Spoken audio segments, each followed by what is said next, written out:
Alright all, today I'm going to go over how you can fix your saving in a Game Boy and Game Boy Color cartridge. Now it's quite easy to do once you've got the equipment. It takes a little bit of soldering. Don't worry about it, my soldering's not very good, but even I can do it. But it should fix the saves in your Game Boy cartridges.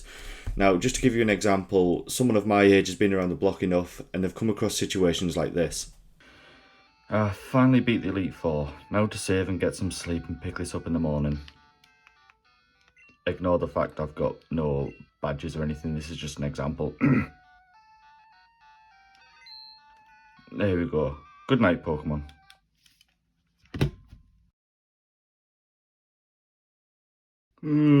Definitely the next morning now, and I haven't just shut and opened the curtains before. Time to finish Pokemon. Alright, let's see. Shit. Yep, it happens to the best of us. There's nothing really you can do about it. You can't really know up front whether it's going to happen or not, but hey ho. Now to do it, like I said before, you don't need that many things, but you do need a soldering iron. Now, first you'll need the game itself, so I'm going to use this version of Pokemon Crystal that I think still has the original battery in it from looking through the casing from back when it was actually made, so that'll definitely need changing. You'll need a screwdriver, but specifically a game bit screwdriver. Now, this is one of the types of screwdrivers Nintendo use for a lot of their things, especially their retro things. I'll see if you can get a good look of it there. You can get them quite cheap. They are a specialist screwdriver, but you can find them on the likes of eBay or Amazon if you want them. You need that to actually open the back of the cartridge. You'll also need one of these guys. Now, this is something that looks quite similar to, say, a watch battery. What it is a CR2025. You want to look for one of the bigger ones like this as opposed to one of the smaller ones. When you go online, you'll probably find two when you search for Game Boy batteries. Now, the bigger one is for your Game Boy and your Game Boy Color. Your smaller one is for your GBA. It's just a little smaller so it can fit in the smaller size cartridges. But we don't want that today. You want this bigger one here. They normally come looking like this with the kind of yellowish band around it. So keep your eyes out for them. Lastly, you will need a soldering iron. Now, any soldering iron should do. Like I say, I'm not well versed in soldering and that kind of stuff. I'm not very good at it. But it's quite easy to do once you've got them, as long as you're careful and if you're young enough, get an adult to help you because you don't want to be burned. Now, that's pretty much it. Okay, so to get started, what you need is your Game Boy cart. What we're going to do is we're going to flip this over and take a look at the singular game bit bolt. Like I said, these screwdrivers are a bit specialist. You won't tend to have one lying around the house, but you can pick them up fairly cheap on eBay. And that's really all you need to get into the back end of a cart. Just going to remove this screw here and stick it to the side so we don't lose it. Really don't lose these screws. It's just easy to keep them somewhere safe. And what you do is you just slide the front of the cartridge down, which exposes the little motherboard. We're going to put them away so they're safe and away from the heat. What you can see is that it's still got the original battery.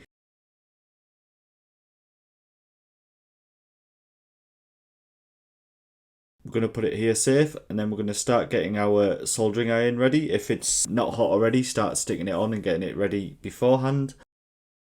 And what we're going to do is we're going to start taking the solder off both sides of the battery. Now, where this can get a bit complicated, as you'll see here from the video speeding up, is if this is an original battery, the solder Nintendo use for their originally before this battery's never been changed is actually quite hard to remove by itself. And what I ended up doing in the end is just providing some fresh solder onto the old solder to just kind of loosen it up faster.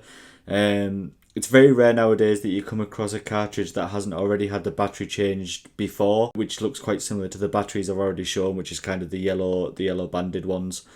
With this one being an original battery from back when Nintendo released the cartridge, it's still got the harder, decent solder in it. Just keep persevering and keep trying to warm up the solder to get it so it's coming off, and that battery will start to come off after time. Just be as careful as you can with the actual motherboard itself. Don't try to burn it or any of the components that are on it. It looks a lot more dangerous than it is. It's actually quite easy. So again, if the other side is giving you any kind of problems, just provide some more new molten solder to get rid of the other and kind of lift it up. It depends how best you work, but I try to use a mix of both tweezers and my hands. Be very careful, obviously solder does, and the soldering iron does get very hot. The battery itself can get quite hot as well. But it's pretty cool to see an original battery in one of these from all the way back then, even though it has died. So now we're going to stick in the new battery into it. Like I say, what you want is a CR2025, which is the bigger ones. I'm just comparing it here to the original battery, which, like I said, is pretty cool to have from the original time. So now what we're going to do is we're going to put the new battery in. What you need to make sure here is you'll notice there that there's a little plus sign and a little minus sign. Now what you want to do is line that up with the battery, so it's not like conventional batteries where you'd put minus to plus and plus to minus.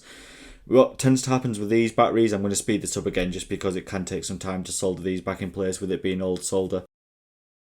What you need to do is, you'll be able to see on the top of the battery there's a big massive plus sign. You want to line that up with the tab that goes to the plus sign as opposed to the other way around. Many times in the past, even now, I've done that the wrong way around, and what you'll find is it won't tend to damage the cartridge in any way, but you'll find out that by the time you've got the cartridge sorted and popped into your device to test it, it just will continue not to test. So definitely make sure that the plus is lined up with the plus and the minus is lined up with the minus. Make sure that's soldered on well. You don't want your battery to come loose, especially with it being a portable kind of cartridge. You don't want it jiggling about and moving about and getting loose and destroying your save, because as far as I'm aware, once that battery comes disconnected, the save on it actually just does go and you lose that save. Make sure, I'm doing it a bit unprofessionally here, but make sure that you just kind of fan the cartridge a bit. Don't bend it. Just make sure it gets a bit cooler. It's also a good idea, while you've kind of got the plastic off, if you wish to kind of clean down the contacts. Once you think it's cool enough, just kind of get it ready to line it back up with the little hole that's in the cartridge slot. And then just make sure it's cool enough, like I say, and then just place the front of the cartridge kind of at the bottom of the back, and then slide it up again, and you should be good to go. Make sure, again, that you haven't lost the game bit screws. Make sure that's kind of lined up, and then screw that back in. Give the cartridge a minute or two to cool down, and then start sticking it back into your Game Boy or your analog pocket or whatever it is that you've got that you want to test it on. And then you should be good to go. Now let's see if that works. New game.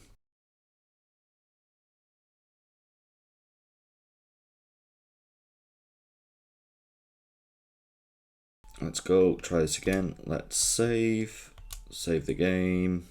Saving, don't turn off the power.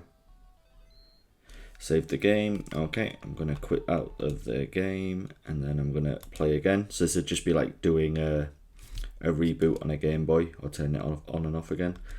Let's see if it saves this time. It has, so there we go. So just changing the battery, managed it so it can save the actual save itself and the game data. Now that that's all tested, that's pretty much it, guys. Thanks for watching.